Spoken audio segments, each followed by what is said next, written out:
Muy buenos días. Saludo a las ministras y los ministros de la Corte Suprema y a las personas postulantes que participan en esta sesión mediante videoconferencia. Pueden tomar asiento.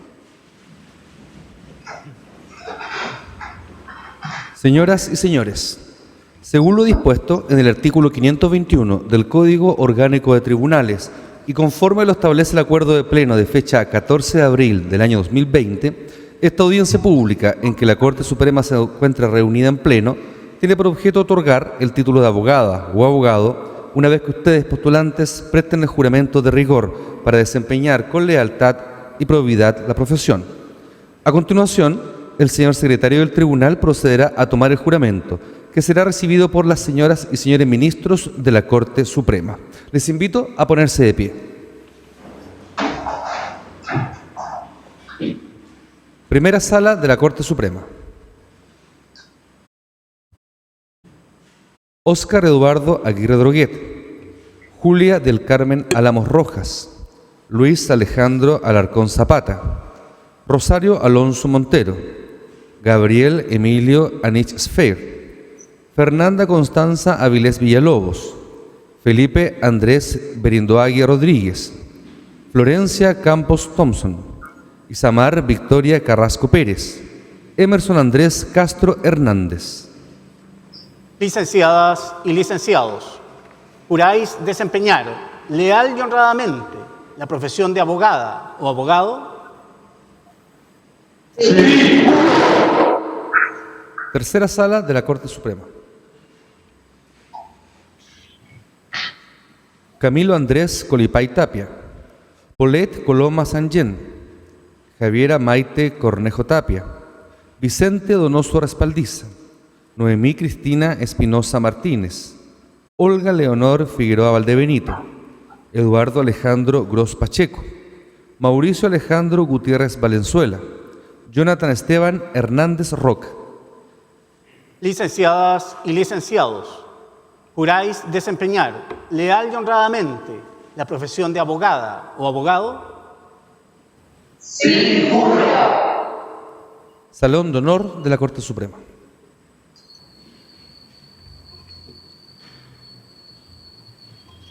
Felipe Maximiliano Inostroza Vergara,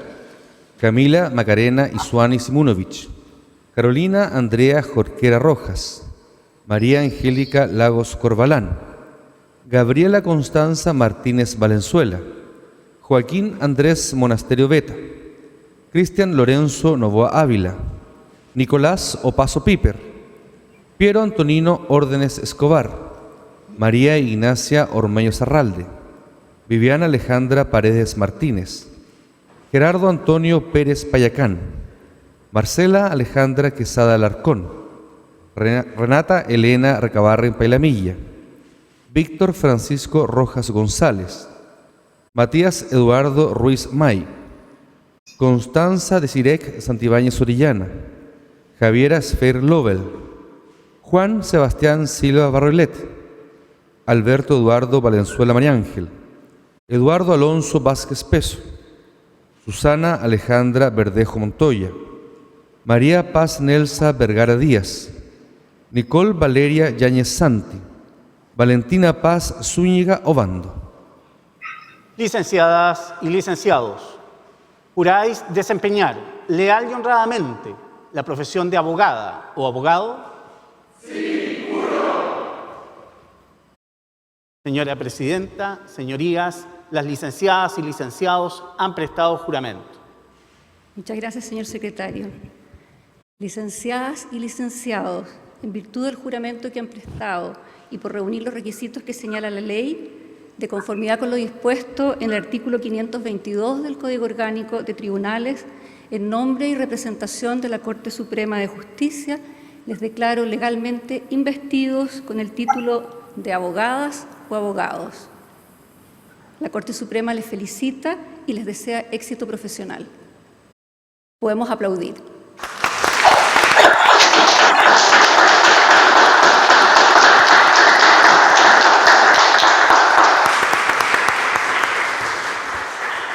Podemos tomar asiento.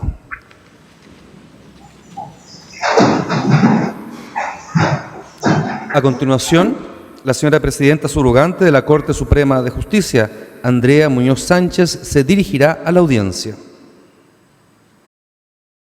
Muy buenas tardes a todas las ministras y los ministros que nos acompañan en el día de hoy,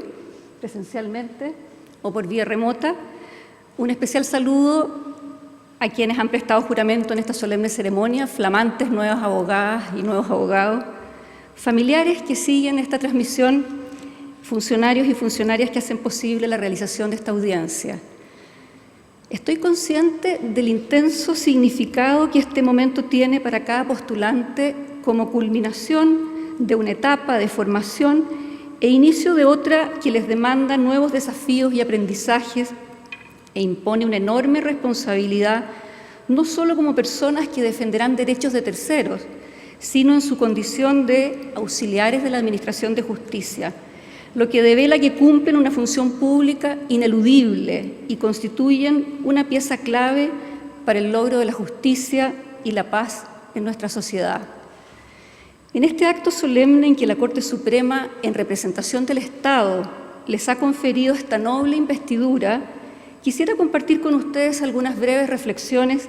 en torno a un tema que no les debiera ser ajeno en tanto integrantes de la sociedad y más aún como operadores y operadoras relevantes del sistema de justicia y respecto del cual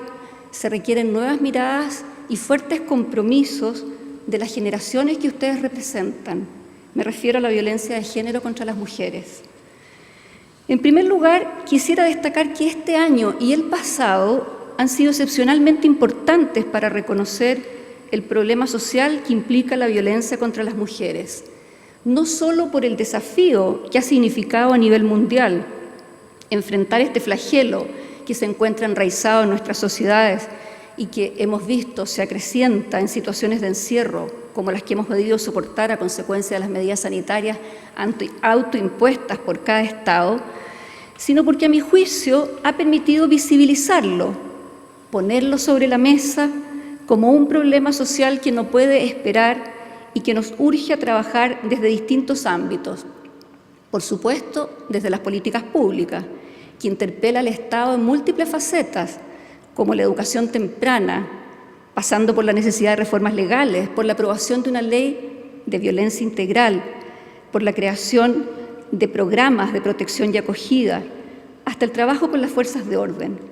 y que a su vez demanda al sistema de justicia acciones específicas tendientes a lograr un efectivo acceso a la justicia de las mujeres y niñas que se ven afectadas por la violencia en sus vidas. La desigualdad histórica que han vivenciado las mujeres opera como causa y como efecto de la violencia de que son víctimas. Lo primero, porque su posición de desventaja en la sociedad, la desvalorización de lo femenino frente a lo masculino, genera relaciones de poder que abren espacio a la violencia. Lo segundo, porque la violencia de que son objeto las mujeres impide o pone una barrera al desarrollo igualitario. Esto nos obliga a tomar conciencia de que no podremos erradicar la violencia en la vida de las mujeres si no trabajamos al mismo tiempo y con la misma fuerza por lograr una igualdad real, sustantiva entre hombres y mujeres. La Convención Interamericana para Prevenir, Sancionar y Erradicar la Violencia contra la Mujer, más conocida como la Convención de Belém do Pará, aprobada por la Asamblea General de la OEA en junio de 1994, constituye un instrumento señero a la hora de abordar el tema de la violencia de género y del cual me interesa relevar algunos aspectos. Lo primero es que la Convención entiende por violencia contra las mujeres cualquier acción o conducta basada en su género que cause muerte, daño o sufrimiento físico, sexual o psicológico a la mujer, tanto en el ámbito público como en el privado. El hecho que el concepto haga hincapié en que dicha violencia está basada en el género, esto es, que se verifica en razón de su pertenencia al sexo femenino, refuerza la noción de la violencia contra la mujer como un problema social, más que individual, que exige respuestas integrales, más allá del suceso concreto, del autor, de la víctima o de los sobrevivientes. La Convención es el primer instrumento internacional que reconoce que la violencia contra la mujer constituye una violación a sus derechos humanos y que conlleva una ofensa a su dignidad y una limitación severa a la igualdad, desde que atraviesa a todos los sectores de la sociedad y afecta, cómo no, su participación en todas las esferas social, política, económica, por lo que su eliminación constituye una condición para alcanzar un desarrollo igualitario. Chile suscribió la Convención un par de años después de su aprobación y, al igual que los demás países de la región, partió legislando sobre la violencia doméstica o intrafamiliar, que se consideró una gran novedad, ya que implicaba un cambio de paradigma al entender que es deber del Estado sancionar la violencia contra las mujeres, sea que ocurra en la esfera pública o privada. Han pasado ya más de 2 décadas y es tiempo de avanzar hacia una ley de violencia integral, como propone el mecanismo de seguimiento de la Convención, denominado MESECVI, que permitiría dar un tratamiento unificado y coherente a todas las formas de violencia, desde las políticas públicas, el sistema de justicia,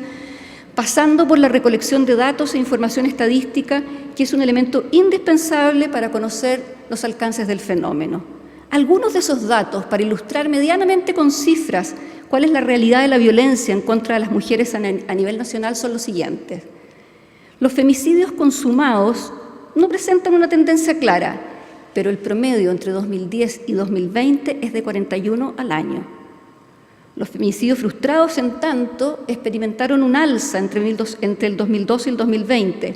En este último año se registraron 151 casos, lo que representa una tasa de 1,5, es decir, por cada 100.000 mujeres hubo 1,5 femicidios frustrados.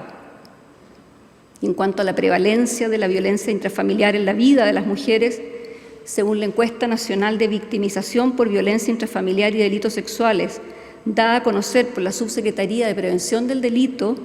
en 2020 un 41,4% de las mujeres declaró haber vivido una o más situaciones de violencia a lo largo de su vida, ejercida por su pareja, expareja o algún familiar.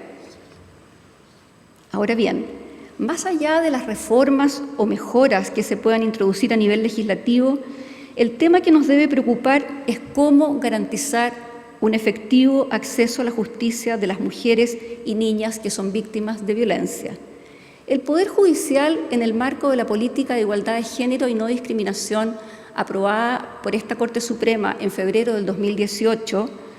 ha impulsado diversas acciones tendientes a sensibilizar y capacitar a jueces y juezas en materia de violencia y efectuado un estudio tendiente a conocer las falencias que se presentan en la materia. Y se encuentra diseñando diversas líneas de acción para abordarlas,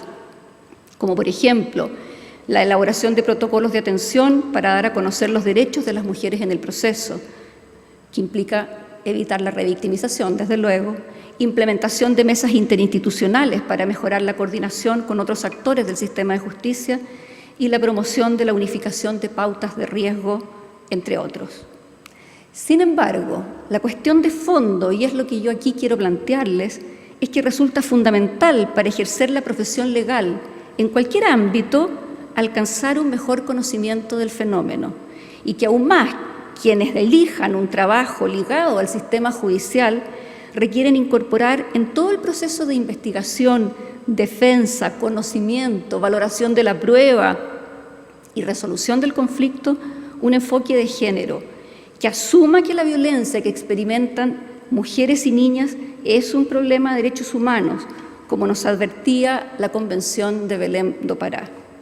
Ello no es solo tarea de la judicatura, sino que requiere de un esfuerzo mancomunado de todas las personas que participan del sistema de justicia, entre ellas, como partí señalando, quienes intervienen en defensa de los intereses de las partes, quienes les auxilian para ejercer adecuadamente sus derechos en juicio.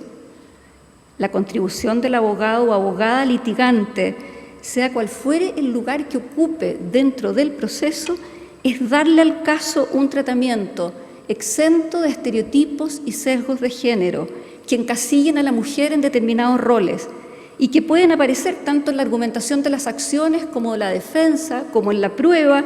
y en diversas actuaciones dentro del juicio. Hay que hacer hincapié en que la decisión jurisdiccional se va construyendo con el material que las partes aportan al juicio. De ahí la tremenda responsabilidad de quienes intervienen en el mismo. Espero que en este día tan importante para sus vidas, mis palabras les hagan algún sentido y puedan comprender la responsabilidad que tenemos y el enorme potencial que la profesión jurídica otorga a quienes nos desempeñamos en ella. Potencial para auxiliar a las personas en la defensa de sus intereses y garantizarles el respeto de sus derechos, pero en particular para avanzar hacia una sociedad que reconozca la desigualdad estructural que afecta a las mujeres y a las niñas y garantice un efectivo acceso a la justicia a quienes padecen discriminación y violencia. Muchas gracias.